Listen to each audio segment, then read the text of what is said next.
Have you ever felt the sting of betrayal from someone you thought was your closest friend? The kind of pain that leaves you breathless, wondering how someone you trusted so deeply could turn against you? King David knew that feeling all too well. In Psalm 41, verse 9, he cries out, "Even my close friend, someone I trusted, one who shared my bread, has turned against me." This isn't just a line in an ancient book. It's a raw human cry that echoes through time. David is saying that the deepest wounds don't come from our declared enemies. We expect opposition from them. The real heartbreak, the one that cuts to the soul, comes from the person who sat at our table, laughed with us, shared meals with us, and knew the secrets of our heart. It's the insider, the confidant, the one you never saw coming. When we experience this kind of betrayal, it's easy to think, "I was a fool to trust them." We build walls around our hearts, vowing never to be that vulnerable again. But let's be clear, trusting someone doesn't make you weak. It makes you human. David was a mighty warrior, a king, a man after God's own heart, and yet he was deeply wounded by a friend's betrayal. His pain shows us that even the strongest among us can be hurt by those we love. Opening your heart always carries a risk, but it's also the only space where genuine love and connection can grow. Closing yourself off to avoid pain also means closing yourself off to joy. Think about it. The closer the relationship, the sharper the pain. An insult from a stranger might ruin your day, but a betrayal from a friend can feel like it's ruining your life. Why? Because it's not just about a broken promise.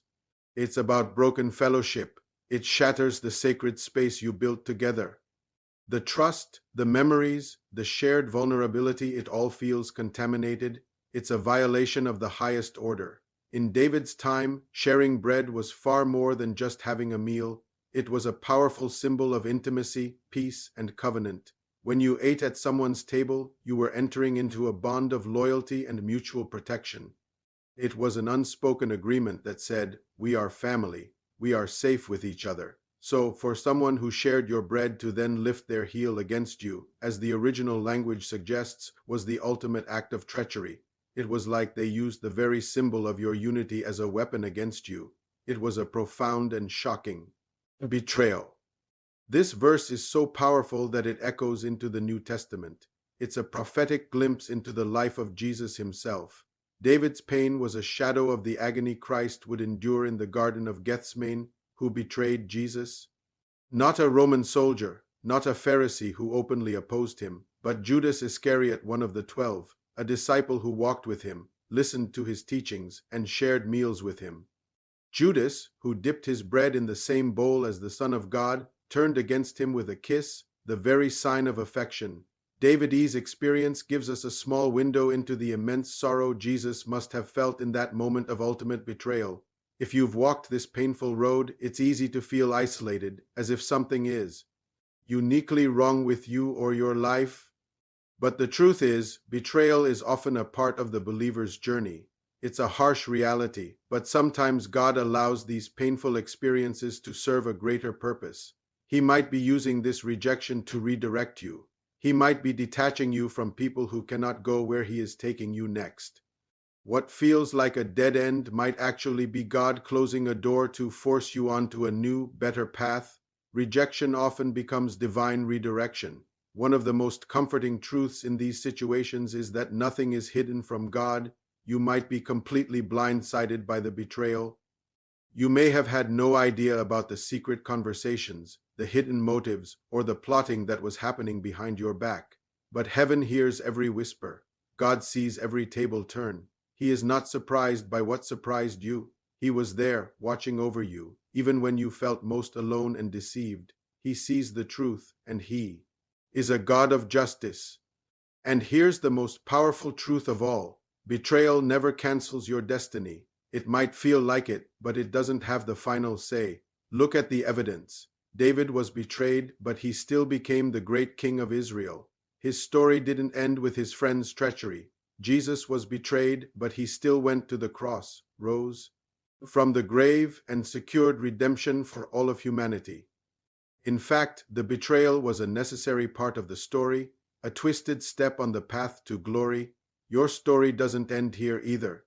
The betrayal is a chapter, not the final page. God is a God of vindication. He will not leave you in the dust. The same God who saw David's pain and humiliation later lifted him up and established his throne, making his enemies his footstool. The same God who watched his son be betrayed and crucified raised him to the highest place and gave him a name above every other name. God's grace always gets the last word. He will restore what was broken, and he will lift you up in his perfect time. In the end, your deepest pain can give birth to your greatest purpose. Sometimes God allows someone to break your heart so that you will lean on his with everything you have got. He lets the crutches you were leaning on be kicked out from under you so that you learn to stand fully on him. That wound, that raw and painful place in your soul, can become the very door through which you enter into a deeper, more intimate, and more unbreakable dependence on God. So if you're in that place today where a friend has turned into a foe, remember this: Jesus walked that exact same road. He understands your pain perfectly. Don't let the bitterness of betrayal poison your spirit. Instead, let it make you wiser. Let it anchor you more deeply in the unwavering love of God. People may lift their heel against you, but God will always lift your head above it. His love is the one thing that will never betray you. Thank you for watching. If this message resonated with you, please like, subscribe, and share it with someone who might need to hear it. See you next time.